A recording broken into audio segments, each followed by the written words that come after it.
And welcome back to the channel, everybody. Here, Lucas Johnson, back with this MLB Show 22 Custom League. And today is a big day here. This is a big episode in Season 2. These two teams tied at 82 and 77 with only 3 days left here in the regular season.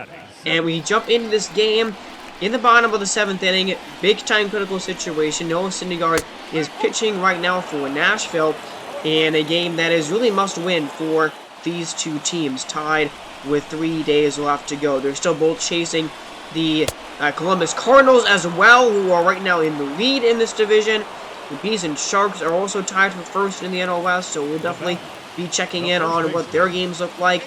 And that strikeout gets Abraham Toro to come up, and that strikeout actually ends the day for Noah Syndergaard, who pitches 6.2 pretty strong innings, only allows a couple of runs in this one, and Ranger Suarez is brought on for Nashville, and he's been good this season as their long reliever. 123 innings this year, 3.29 ERA, 101 strikeouts, a 200 average against lefties. He is really impressive there.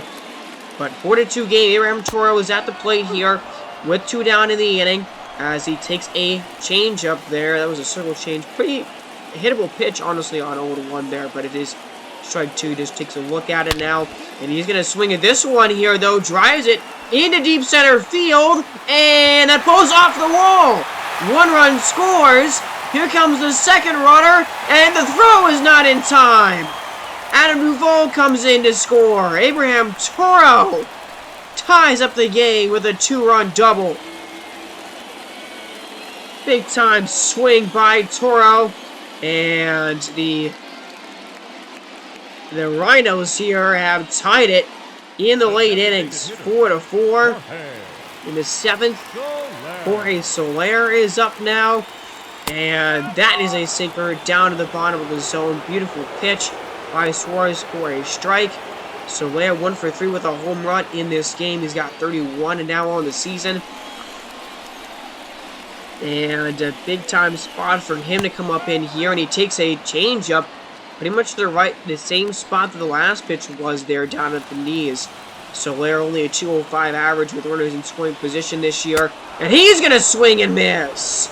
Sinker outside, a corner, and a great pitch by Suarez there to end the inning and at least keep it tied. But Abraham Toro comes through in the clutch right there in that spot. Now, neither one of those runs will be attributed to to Suarez. And we going against Syndergaard there, and Trevor McGill comes out of the bullpen for the Rhinos, and he's had a good season this year. 2.88 ERA, 109 strikeouts for him this year, and he's part of a really good, strong Richmond bullpen this season. J.D. Davis is leading off for the Stars in this inning, and that's a line drive shot, hitting really well for the right to Josh Naylor there in right field. And Goldschmidt now comes up 0 for 3 on the day. He's going to fly that one into deep left field, down the line, and it's just going to curl foul. 6 feet outside of the foul pole there, and nearly a go-ahead home run from Paul Goldschmidt, who's been this team's best hitter all year. He's going to fly that one into the outfield here. That was a hanging curveball, but just missed it there, did Goldschmidt. So that'll get the second out of the inning. Kyle Schwarber here, 1-2 count to him, and he's going to pop it up, and the catcher, Campusano, takes the mask off and catches it to end the 8th inning. That's a big 0 for Tyler McGill. Richmond trying to get to the playoffs for the first time on the back of their pitching staff. Both of these teams have one of the better pitching staffs in all of baseball, and is really the primary reason that they're both here in this position trying to get to the postseason. As that's a fly ball into deep outfield here. Carter can't get it. Just goes over his glove, and Cody Bellinger gets a double. Ground rule double for him. That's his 27th double of the season. A guy who is a free agent at the end of the year for the Rhinos. And, you know, they might try to re-sign him again, but they might also try to get some other options there in the outfield for next season. we'll have to see what that situation happens there. That's a ground ball right back to Suarez.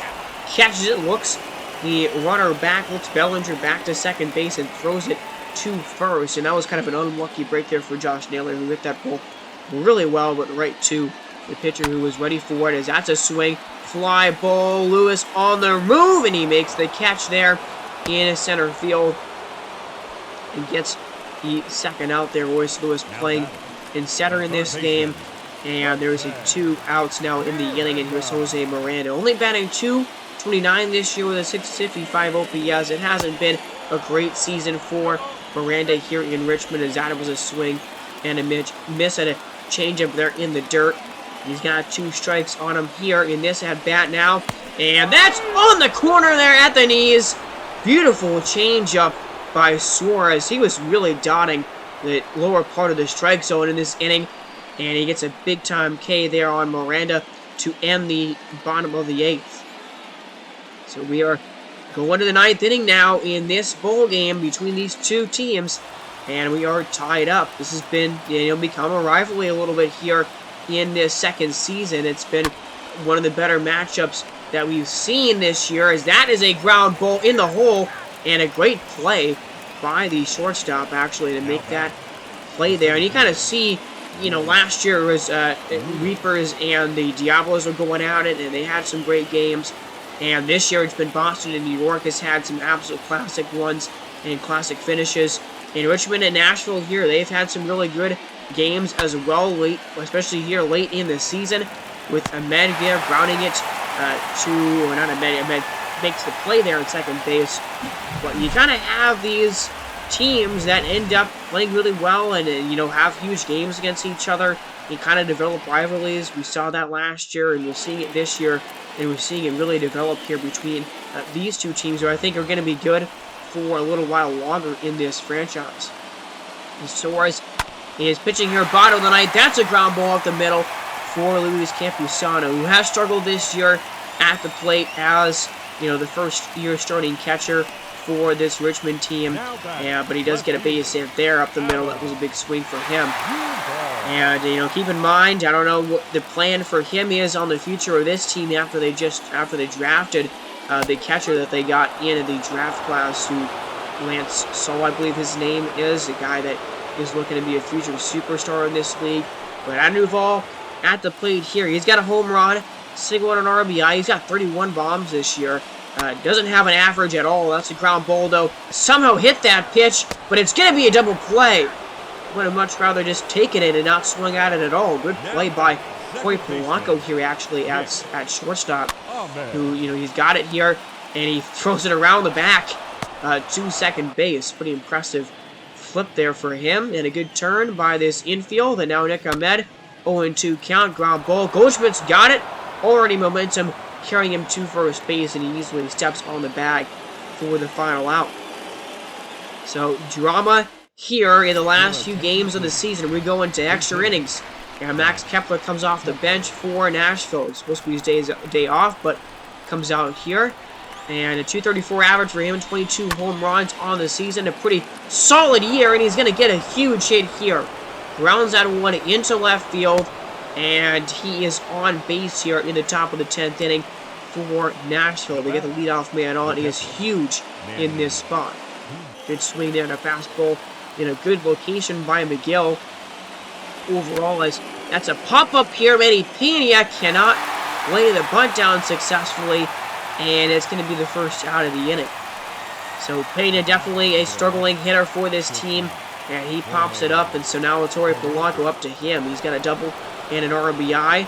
Flashing the graphic there with 15 double plays got it into this season. And the 1-0, that's not going to be a double play. That ball is down and into the gap here in center. Bellinger can't get it. It's going to roll past him here. That's going to score a run. And Polanco is up to third base with a triple. What a huge swing by Jorge Polanco. Fourth triple of the year for him. And the Nashville Stars take the lead here in the 9th inning. Or in the 10th inning, actually. 5-4. Man, how huge has Polanco been this year for Nashville. I don't know if this team could have have a chance to make the playoffs without him. And he just came through with his biggest hit of the year right there. That triple into the alley, and J.D. Davis is up here now with a golden opportunity to get some more insurance with Polanco 90 feet away. So 2-0 to him. That's a fly ball. It's hit well on a line, but it's pretty deep in the center. Bellinger has caught it, and a little lackadaisical with the throw, I think, there. But, I don't know, I mean, even a good throw might not have been able to get Polanco there at home. So a sac fly for J.D. Davis, and a 6-4 lead for Nashville. So Cole Bozeman will come on here, and he is 0 for 4. He doesn't have a lot of 0 for 5 games this season, I don't expect. And he won't have one here, as that is a ground ball just past the second baseman there. And another base runner here. And yeah, they're going to go back to the bullpen, bring out Wander Suero. 38 innings for him this season, a 3.79 ERA, 23 strikeouts, 217 walks, 264 average against righties, 200 against lefties. Pretty solid season for him this year, as Schwarber is going to somehow hit that cutter way outside to Nick Ahmed at second base, who takes care of it to get the final out there. So, still a big inning, though, for Nashville. They get the triple from Polanco, and they get 2 runs in the top of the 10th inning. Now playing right field, number 26. So Max Kepler, pinch hit there in that last inning. He comes on defensively, and Trevor May comes out of the bullpen. And that ERA has risen to over 4 this year. You know, not as strong of season for him as season was last year, but still really good. 222 average against righties this year. A lot of strikeouts for Trevor May, maybe even more than he had a season ago. Faces Abraham Toro to begin this inning, who had that huge game-tying double, and trying to beat that out there. A slow roller to the third base side, but it does not end up being a hit for Toro there, as still a 6-4 game. That's the first out of the inning, a big one there. Corey Soler comes up. Struck out his last time up at a big spot, and that's a slider fouled off. The count moves to 1-2. Ooh, man, I feel like I'm going to sneeze here any second. Hopefully it passes. 1-2 pitch to Soler here. Is a swing and a miss at a ball in the dirt. And Pena collects it, throws it to first base for out number 2.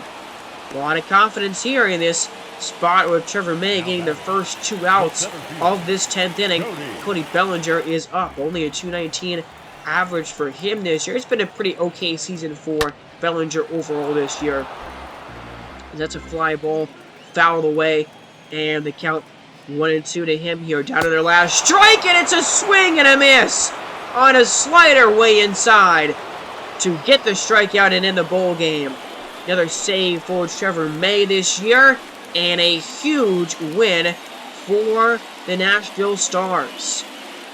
So a good game here between these two. Abraham Toro tying it up in the 7th inning.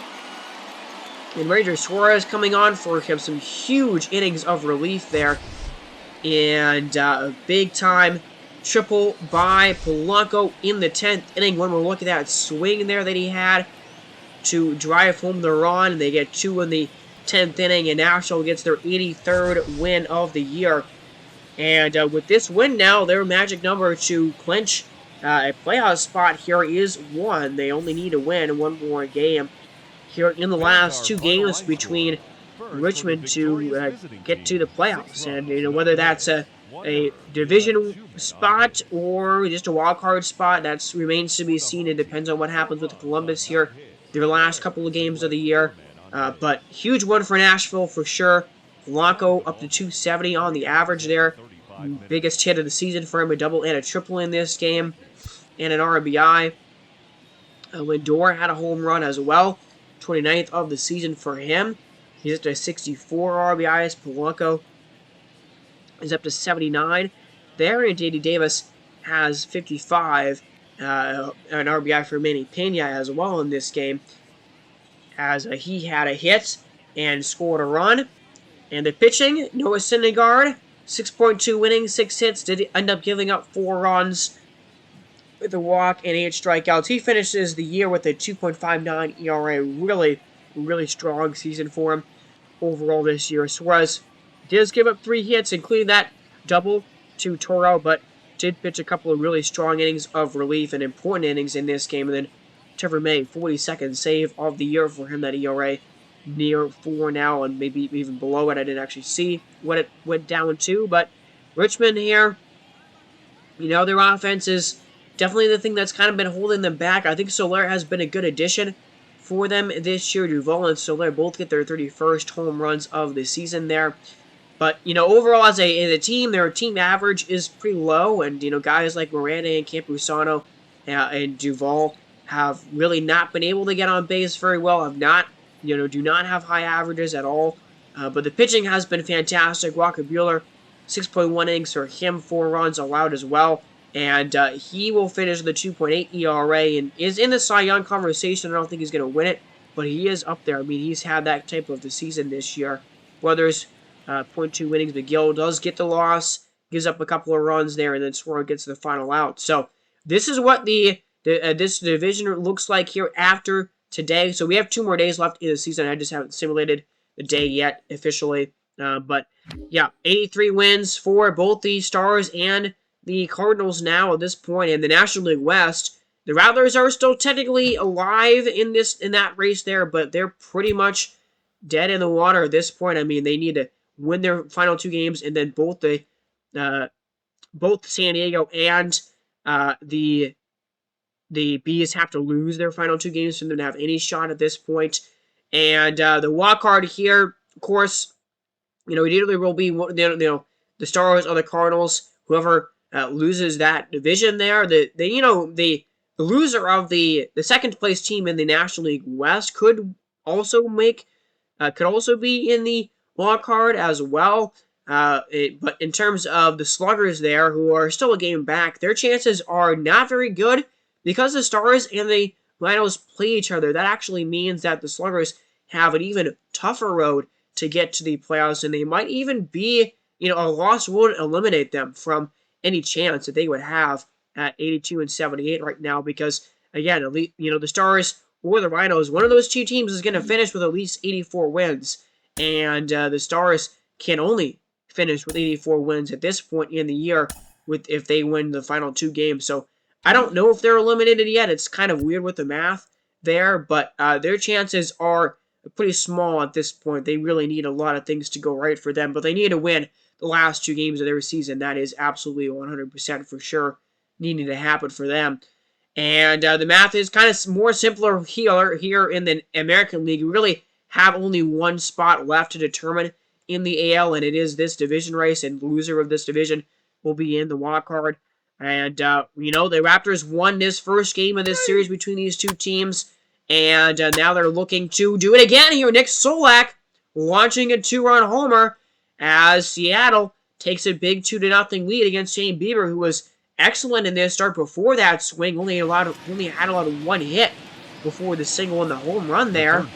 Number 6. And so now we're in the top of the 7th inning, and the Dragons here, a win that clinches this division. There would be their first division title of their team's history here, and a win would do it.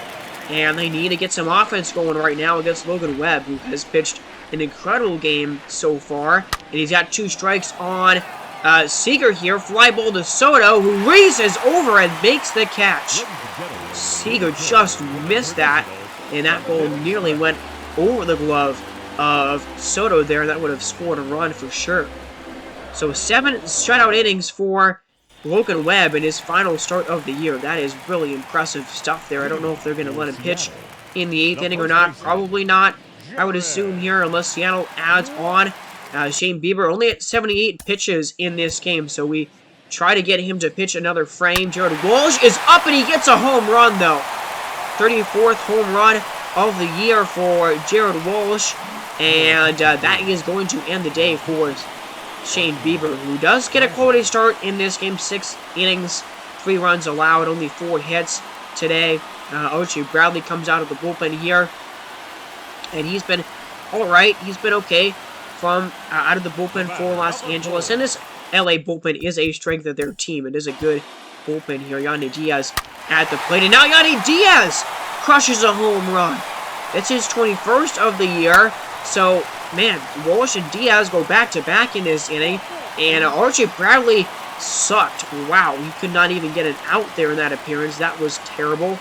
And now there's 2 runners on for Craig Stanman. And he's got to come in here with cleanup duty. 40 innings this year, 233 average against righties, 197 against lefties. He's had an awesome season for Los Angeles out of their bullpen. But this is a tough spot here. 4-0 game. Now, 2 runners on, nobody out. Travis d'Arnaud, who had 2 home runs in yesterday's game for Seattle, grounds into a double play here in this spot. That is actually a huge turn right there by this infield.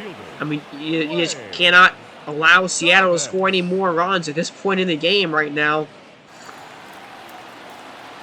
Sorry, with it being only already 4-0, and Lane Thomas lines it over to first base. Great catch. Wow, by Garrett Cooper, preventing a run there. So, some fast reflexes for him at first, and we are through 7 innings, and it's now 4-0 Seattle.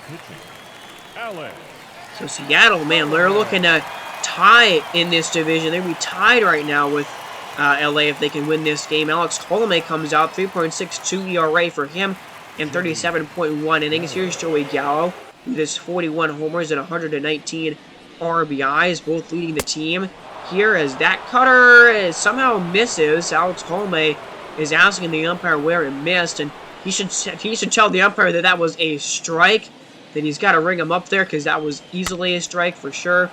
That's a ground ball. Colomé stops it here, and a good play for him there. Good throw to first, and the second out of the 8th inning here is, happens there. Anthony Santander now. He's 0 for 2 in the game. He flies it over to right, and then Tomas only barely has to move there in right field, and Thomas Billy has to move there, and that's the end of the 8th inning. So, Saul Taylor comes out, and he's a rookie, by the way, for the Dragons, and he's pitched 21 innings this year. He was actually drafted last year by this team. He had such good attributes immediately that, and he was doing really, really well in AAA that I wanted to give him a chance to pitch in the majors here. This is not a good start to this inning, though. Teras Hernandez is up here in a big spot. He grounds out, but Walsh comes back up again.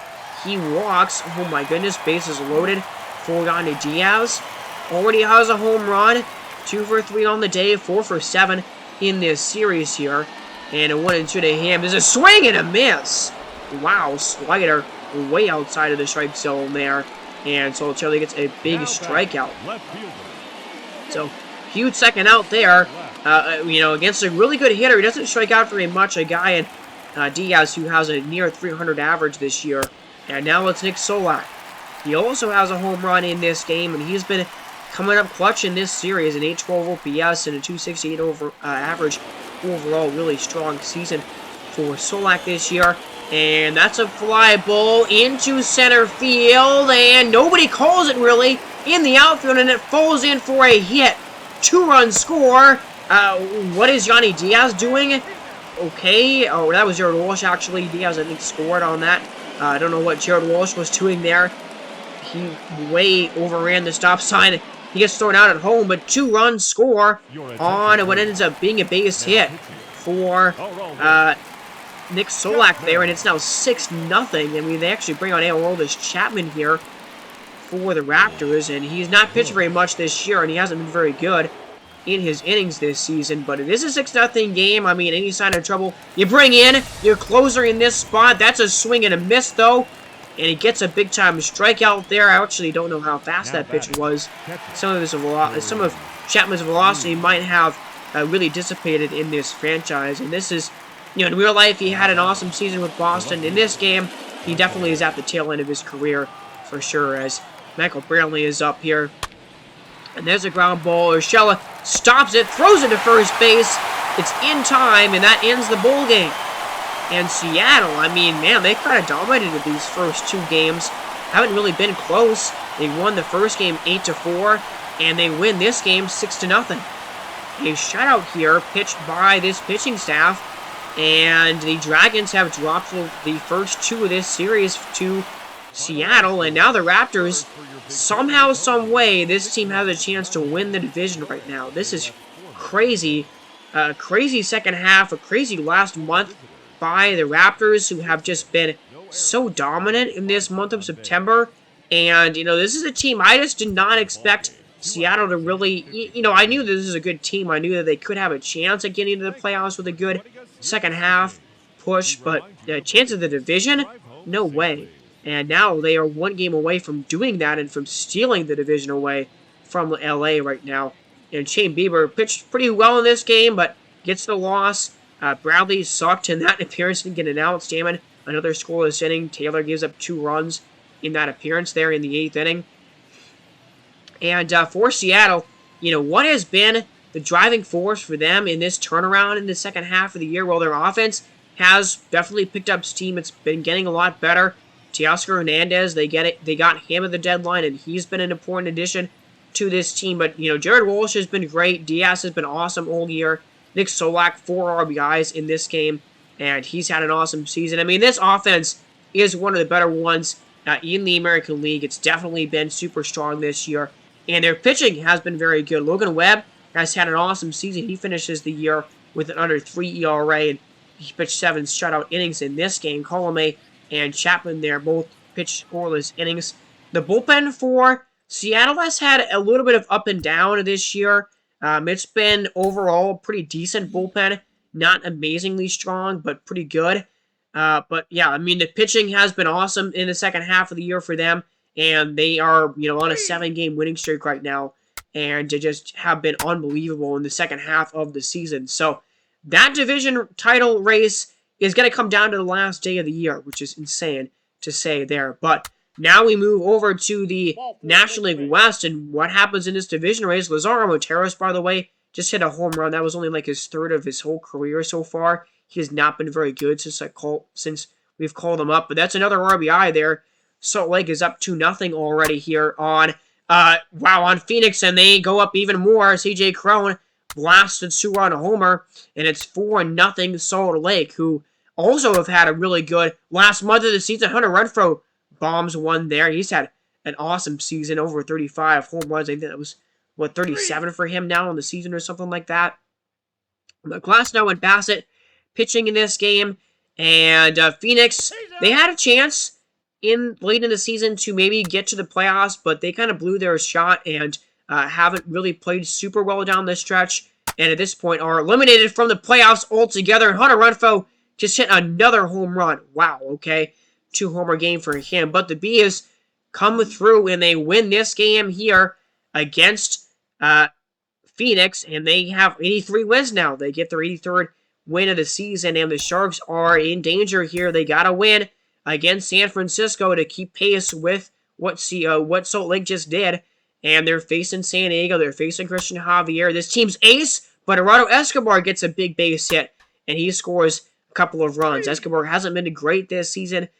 Brad Keller is pitching here, and he has not been very good this season for San Diego. They got him in a trade. He got hurt as well, so he's had only 71 innings this year, but he hasn't been amazing. I actually don't know how much innings he's actually pitched with San Diego. It might not even be that much, but a couple of hits here. Walking a single, actually. Pop-up, though. No more runs for San Diego in that inning. Missed out on an opportunity there. But 4 really good innings right now by... a couple of base runners here. A hit and a walk. A really good start right now by Brad Keller.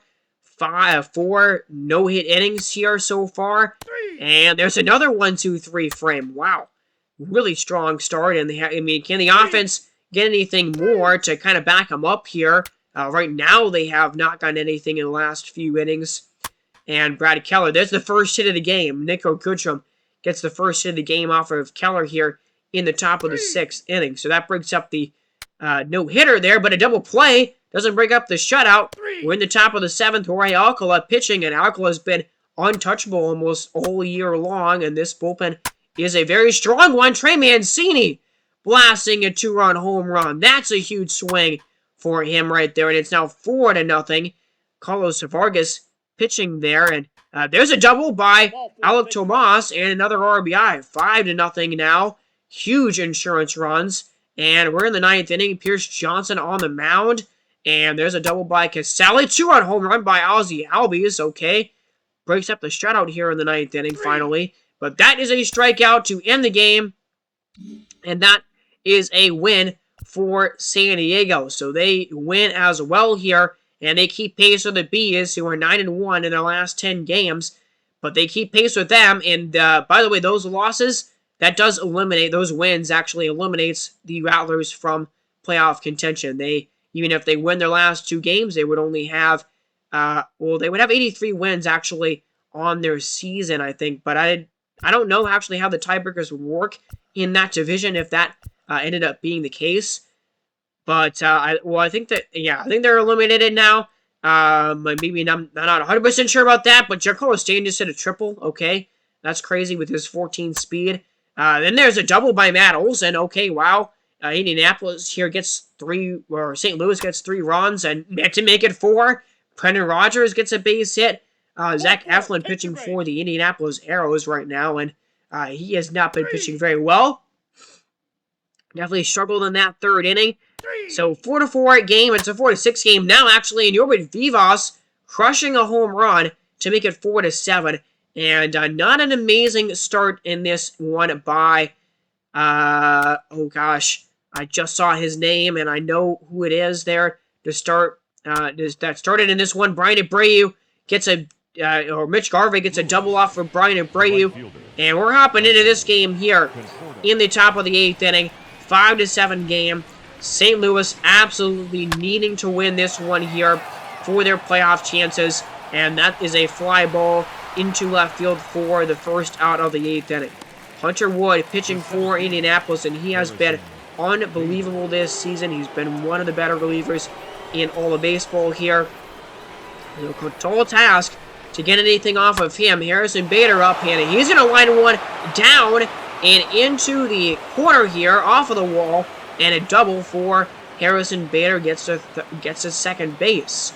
Lance Lynn quit pitching for St. Louis in this game. That's what I couldn't remember. He didn't really have a great start in this one. Mitch Garver up here, and he's going to fly that one into deep left field. Canna is back. He's at the wall, and Canna dives, and he can't catch it, and that is gone. Home run for Mitch Garver. 26 of the year for him. It's his biggest homer of the year as the Sluggers tie the game. 7-7 score. And I don't know how many home runs Hunter Wood has given up this season, but it's not a lot. I know that for sure. And a huge homer by Garver. I don't actually know if I don't know why he dove there at the wall. I don't know. I don't think he would have caught it, even if he actually did jump at the wall there. As that's a fly ball. Canna on the move. He makes this catch, though, for the out. But, man, Mitch Garver, what a huge swing. Biggest one of the year for the Sluggers with their playoff chances hanging in the balance here. And it's a 7-7 tie. In a back-and-forth game, this game has been back and forth. A lot of runs scored and a home run by Yorvin Vivas in this one. 2 for 3 day overall. With Aaron Ashby pitching for St. Louis. I don't know where that pitch missed there. That was definitely a strike there. And it moves the count to 3-0 as you see it on the big board there. As here's Yorvin Vivas, and that's a 3-1 pitch that misses inside for ball 4. So a walk, and there's a man on for Tony Walters, who was subbing in for Danny Jansen today in this game here, and starting for him. And he's going to try to lay down a bunt here, and he pops it up to the first baseman. Matt Olson catches it. That's a big time out there, and a missed opportunity for Walters. And David Fletcher comes up, and only batting .233 this season. The OPS is way below 600. He's going to swing and miss. Circle change in the dirt. Fantastic location by Ashby. And a big-time strikeout for him. Well, actually, okay, Tony Walters, I don't know who he's replacing today because Danny Jansen is actually starting in this game for the Arrows, as that's a swing and a miss. And Aspie gets another strikeout. So, big inning there. He does allow the leadoff runner to reach on a walk, but then gets a couple of strikeouts and a 0 in the 8th inning. So, we're in the 9th. 1 down for Giancarlo Stanton. 2 for 4 in this game. 4 for 6 in this series so far, including a triple in this game. That's a ground ball. And underneath the glove of Gilbert Vivas. I kind of thought he could have made a play on that one. I don't know why it went so, under his glove there. But now he's on. Stanton is for Matt Olson, who has an RBI double today. 2-2 pitch. He goes around for the strikeout. Home plate umpire calls him out there. Hunter Wood still pitching in this 9th inning, and he gets a big-time K there. So 2 down in the frame for Brendan Rodgers, who also has a hit and an RBI in this one. That's a beautiful pitch there on the inside corner for a strike. Wood looking to get a big pitch here. 1-2 to Rodgers. And it's a high fastball. Swing on and missed for the strikeouts. Beautiful pitch by Wood there. Top of the zone. Classic strikeout pitch. He's fired up. And a big-time 0. Put up there by the Arrows as they now have a chance to walk this game off. Your attention, please. And walk this game off, meaning a chance to eliminate their division rivals from the playoffs here. Joe Barlow comes out for the Sluggers, and he's pitched 45 innings this year, 2.8 ERA, 47 strikeouts. Very strong season for him. Gavin looks at the plate, and that curveball does get the bottom of the zone for the strikeouts. Really good pitch by Barlow there at the bottom of the zone. We're going to look at it here, and just catching the bottom part of the plate, just catching the knees there for the big-time K, and he was lighting up Guerrero. 2 for 4 on the day with a double, a single, and a run scored. Biggest hitter in this Indianapolis lineup here. Fly ball, Olsen on the move, can't get it in foul territory. Got 2 strikes now on Vladdy. And a 2-2 count to him here. It's a swing and a miss. Slider gets the K, and Joe Barlow with a huge 9th inning 0, and we are going to another extra inning game here in this episode. JT Ginn comes down to the bullpen for the Arrows. 22.1 innings this year, 3.63 ERA. Pretty reasonable numbers there. Pretty good season for him, and kind of a limited sample size. Was not probably on this team at the beginning of the year, but has contributed here in the second half of the season, as that's a fly ball to center field, and Mullins on the move there makes the catch. So he gets an easy 1-2-3 inning there, and now we go to the bottom of the 10th. Another opportunity for the Arrows here to walk this game off. Trying to do it against Joe Barlow here, and it's Cedric Mullins leading things off. A 283 average for him this season. He has been absolutely fantastic this year. That's a ground ball, and up the middle, and it's going to get through for a single. And I don't even think if, the shortstop dove there to try and stop that ball that Mullins wouldn't have reached anyway. But a good swing on a ball that was pretty, down in the zone. And big-time swing there, big-time hit for Mullins. He's now at first base, and that's a ground ball to Olsen. And Olsen goes to tag the runner, but he doesn't get the tag off. I don't know what happened there, but he doesn't tag the runner, and that's a big blunder. Why does Matt Olsen not tag him here? I mean, it's not like he jumped that far out of the way, but he jumps out of the way of the tag, and now 2 runners are on with nobody out. So somehow the runner reaches there. I mean, I've never really seen that animation before. I think that's pretty stupid. I mean, why would Matt Olsen not do anything in his power to tag the runner in that spot? And it ends up, the next guy sacrifices anyway.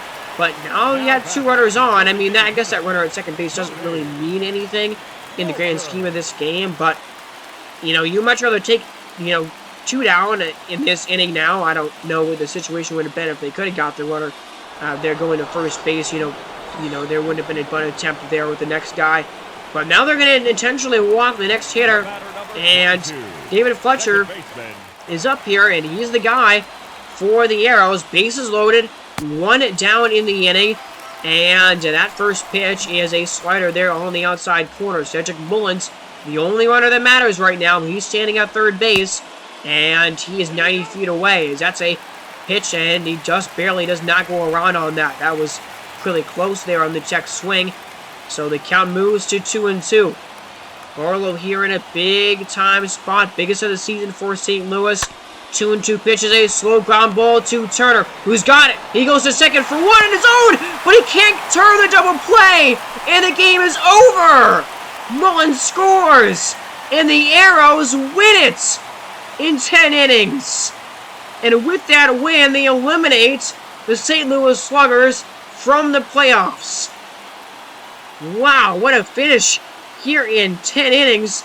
In this one, I mean, Justin Turner was kind of caught up in between, trying to go to second base on his own or throw it home, or, what was he going to do in that spot? He ends up trying to turn the double play himself, and he cannot turn it correctly. I mean, wow, what a finish. And, yeah, you can see the runner there is safe by a good amount. I mean, just what does...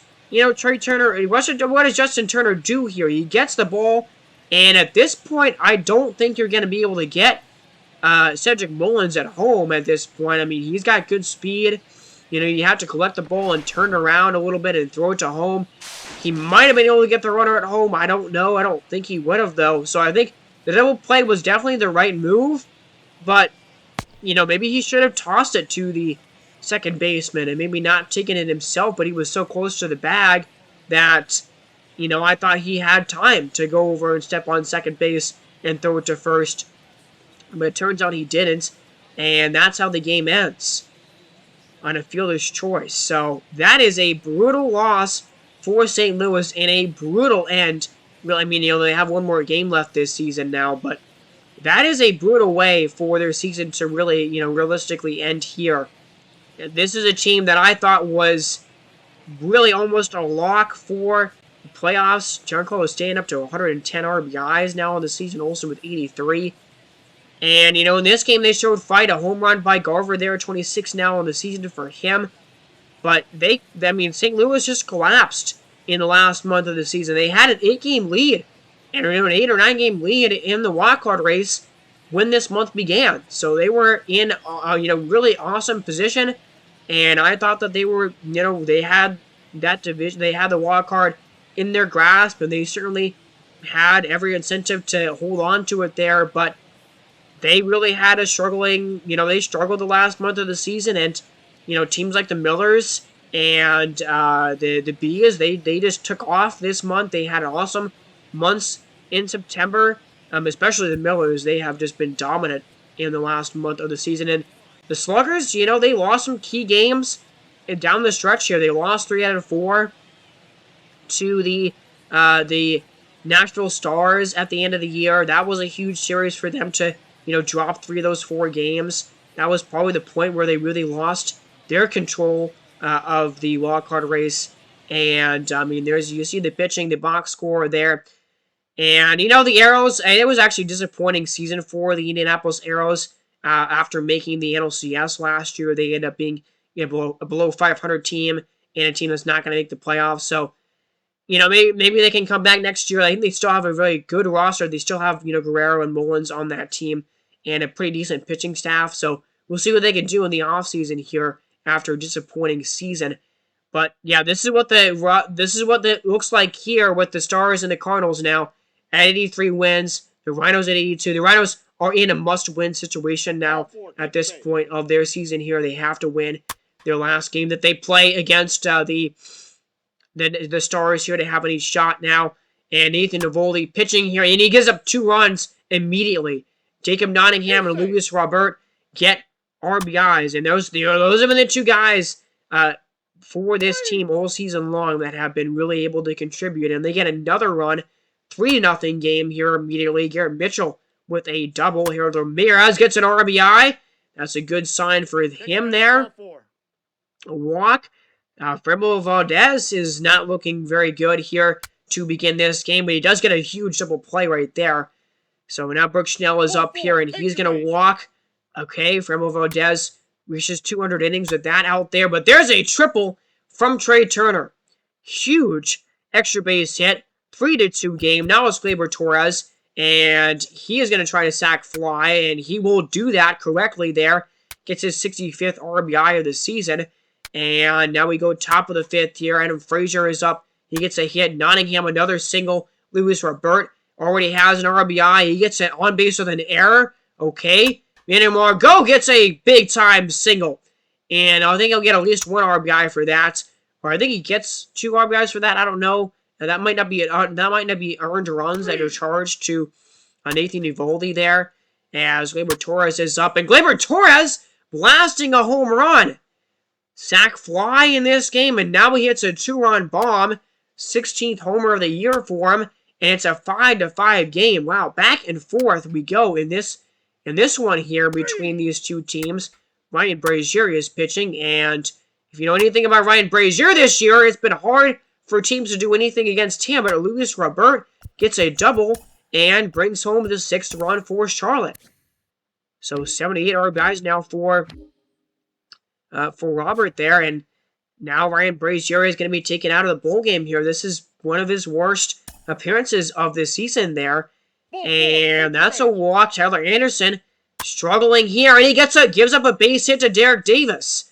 So an 8-5 game now, and I mean the offense for Charlotte has been not great this season, but my goodness, they have been awesome in this game. And speaking of awesome offense, the Columbus Cardinals have just responded every single time that Charlotte has done something in this game.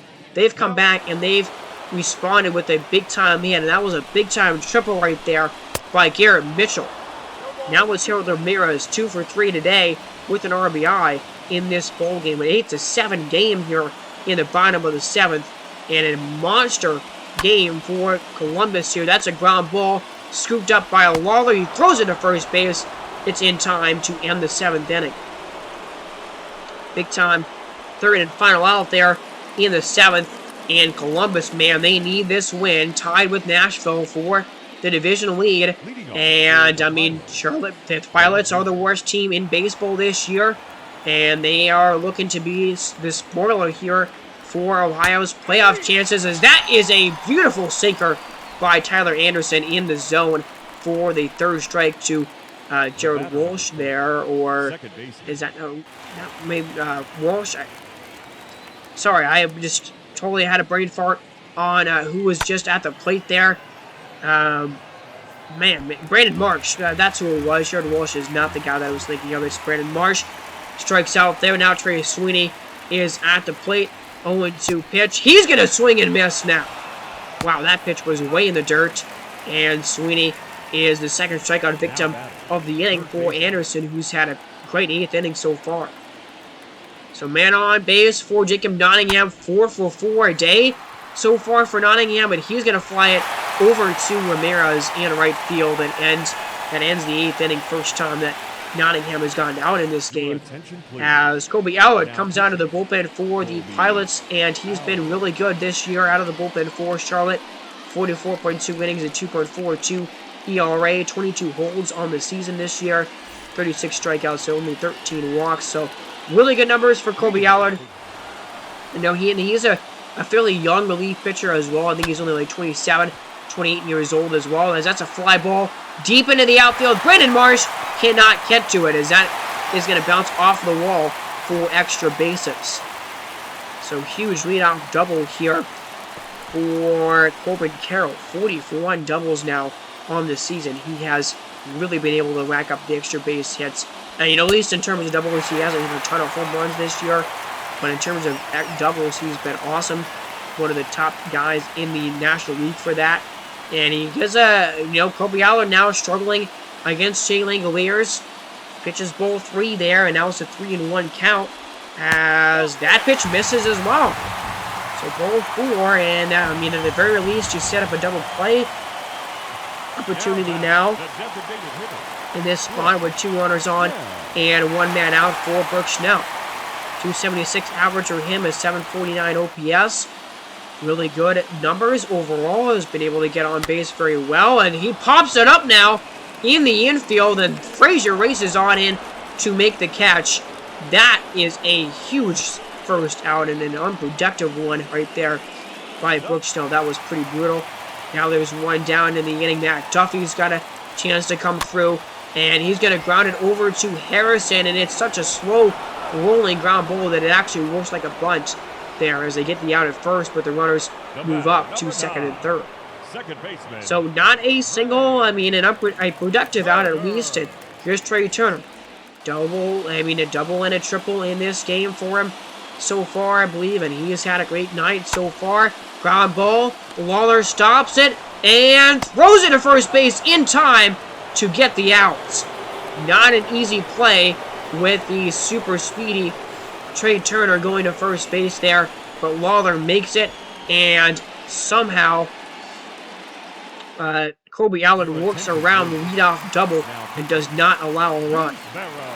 So they go top of the ninth. There's Mara Petit is up here pitching, and he's got 28.1 innings this year, and he's been not very good this season. I mean, the average against lefties is super, super high.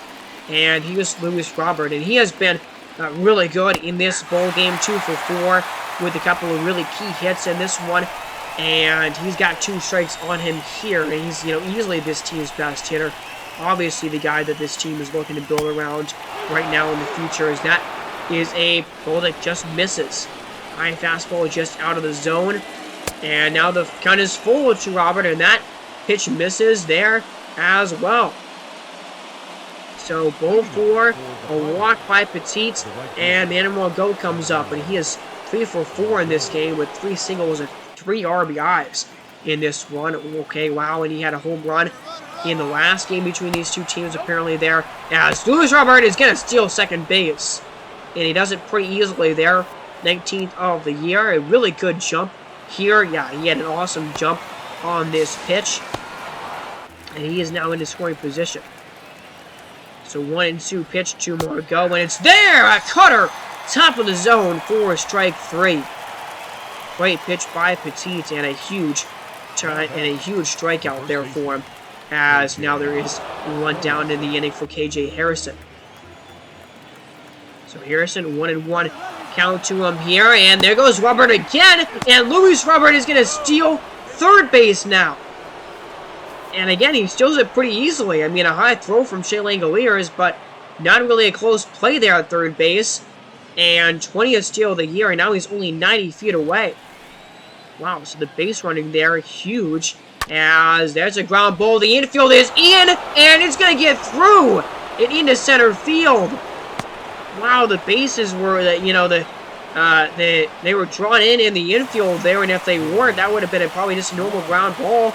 But it ends up getting through the drawn-in infield and into center field.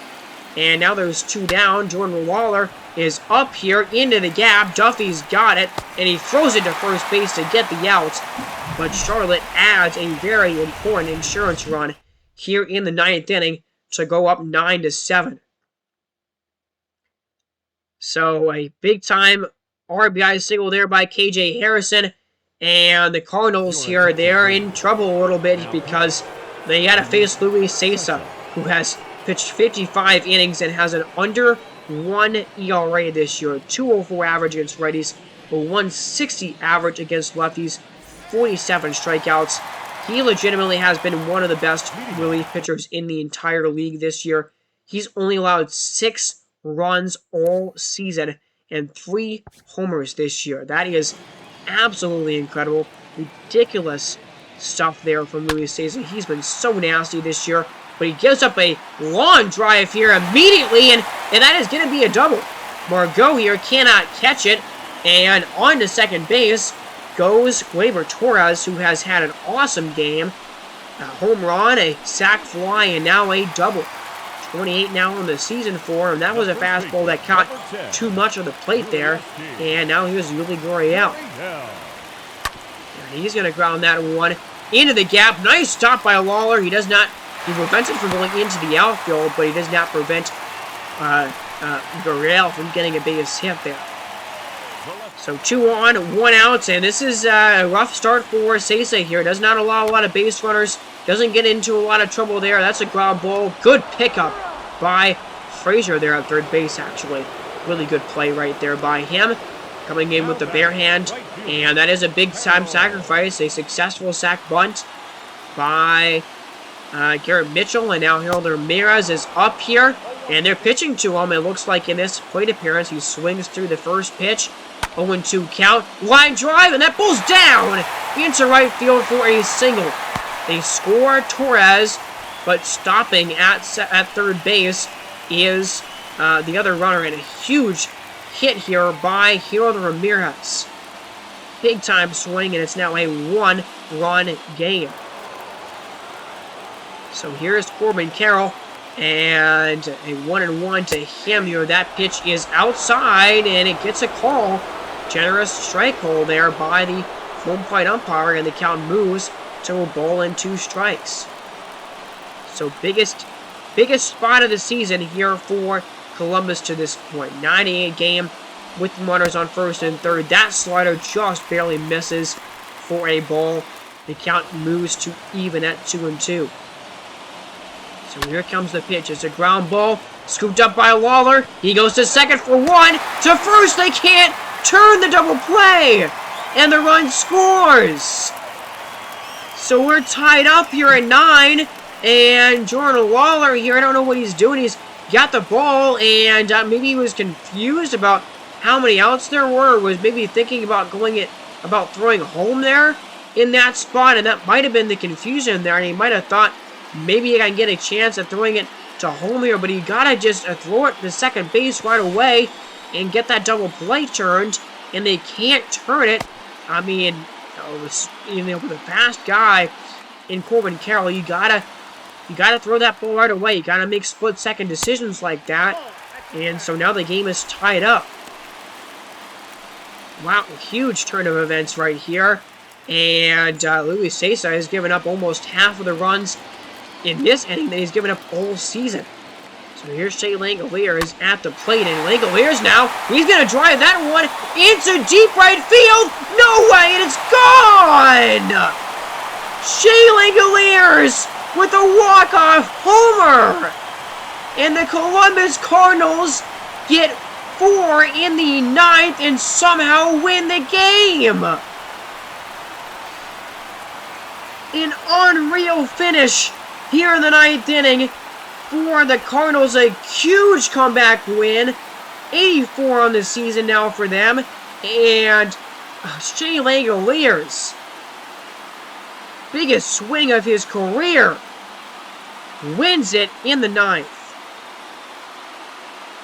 Wow. I mean, Luis Cessa, I mean, he's only given up 3 homers in 55 innings this year, and he only allowed 4 runs in 55 innings going into that appearance, and he gives up, or no, he's only allowed 3 runs, or 6 runs, excuse me. He only allowed 6 runs across his first 55 innings all year, and he allows 4 in the bottom of the 9th inning in this game.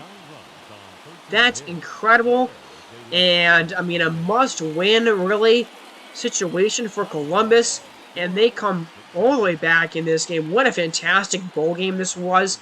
Just back and forth the entire time, and Columbus comes out on top. Wow, what a win for the Cardinals here. And, I mean, everybody on their offense pretty much contributed. Brooks Schnell was the only guy to not get a hit in this one for them.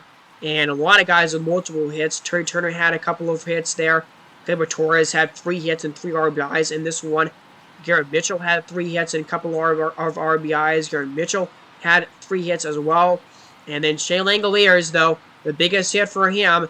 I mean, how clutch was that? 9 homers on the season now and 30 RBIs on the year. Turner up to 71. Torres up to 67. Carroll 53. Mitchell gets to 6 RBIs now for him. He gets his first triple of his Major League career. And there's the pitching there. Nathan Eovaldi, 5, okay innings. None of the pitchers in this one really had amazing days. I mean, it was not a pitcher's affair, that's for sure. Charlotte Pilots here, 4 hits for Jacob Nottingham, who has a 288 average, and, I mean, going to finish as one of the better hitters on this team overall. Luis Robert is probably still the best overall hitter on this team, but, man, Jacob Nottingham had an unbelievable season this year, and a fantastic year. 78 RBIs now for Robert, and Davis up to 55, and Nottingham up to 58.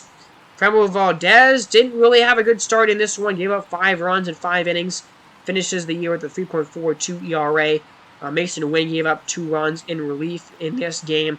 Alvarado and Allard, though, scoreless innings, but Luis Cessa, gets 2 outs, but gives up 4 hits and 4 runs, and that ERA goes from under 1 to 1.62 with that 1 appearance. I mean, still, Luis Cessa is going to finish the year with an unbelievable season, but that is definitely a blemish on his record this year, and a big-time blown lead. So that's an 84 wins now for Columbus, and they have the sole control of this division now, and that makes this game for Nashville very important because they need to win to be able to keep pace here with what just happened in that game. And right now they're struggling. Clayton Kershaw is struggling in this appearance here. He gets up a base hit to Toro, and I mean, already 5 hits allowed in the first 2 innings for him in this game. Lucas Giolito pitching for Richmond here, and gives up a base hit here. Luis Campusano grounds out. So Mitchell again, Richmond, this is a must-win game for them to stay in the playoff mix here. Nick Ahmed gets a base hit. Abraham Toro, though, flies out, and these 2 pitchers have kind of settled into a groove. Lucas Giolito has been awesome so far in this game. Gets a strikeout there. Roy Polanco at the plate flies out. 5 scoreless innings so far. That's a home run by Jorge Soler. 32nd on the season for him now, and Richmond is up 3-0. So there's a base hit, and that's a strikeout. Can Kershaw get out of the 5th inning? He does. And now we're in the top of the 6th, and just this offense here has gone ice cold. They can't do anything against Lucas Giolito right now. Now, that's a double, though, by Kyle Schwarber. 2 runners on, 2nd and 3rd, 1 out, and that's a big-time hit by Max Kepler. Huge triple there, and it's a 1-run game. So 2-3 now. Michael Waka comes out of the bullpen here, and he gives up a walk, and now a couple of singles, actually, Adam Duvall gets a base hit. Okay, 4-2 game. Now Nick Ahmed, a double play. So it's a 4-2 lead for Richmond here. Shane Green, 1-2-3, top of the 8th inning. He's been awesome this year. Luis Campusano with a home run. Okay. Struggling a bit this year. That was only, maybe his 10th or 11th home run or something of the season. But now it's Clay Holmes out there on the mound for Richmond in the top of the 9th inning here in a 5-2 game. And Clay Holmes has been unreal this season. He might win reliever of the year this year. He's been that good. And now he's trying to keep this team's playoff hopes alive here with a save in this big-time spot. With the rain pouring in at this point, and that's a swing and a miss. Manny Pena strikes out there, and that's a big first out here with the runner on base. And, yeah, it looks like it's raining pretty hard here in Richmond right now, as you see this pitch sequence as a curveball, a sinker, and then a couple of sliders there, with that 4th pitch being way out of the zone. So here's Jorge Polanco, 0-for-4 on this day today, and now he's going to drive this one into the gap again. I mean, this is almost the same hit that he had in yesterday's game, and it's going to score another run, and Polanco is again going to 3rd base, and he's safe. Another triple for Jorge Polanco. Wow, 5th of the season, and his 2nd in as many days that scores a run.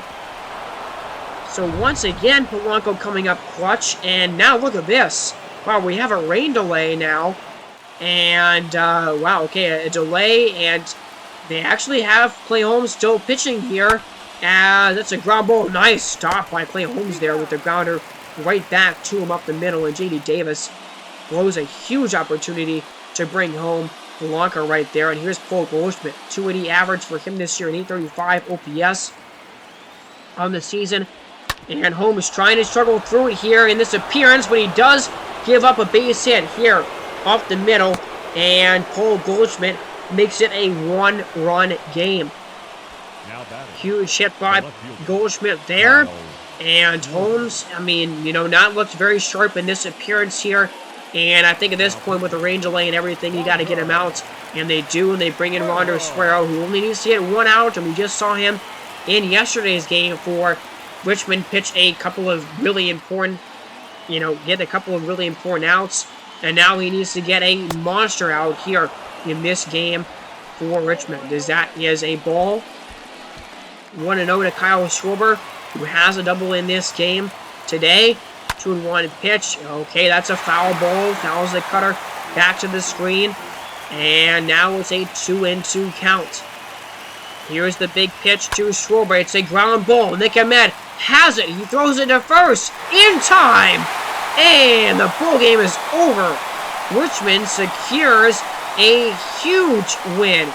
And their playoff chances are still alive and a go for them this season as they get the win. They're up to 83 on the year now. And that actually is a huge benefit to the to Columbus now, because if they win their next game, they have guaranteed that they will win this division. So Richmond, they needed this win, absolutely needed it, and they get it here.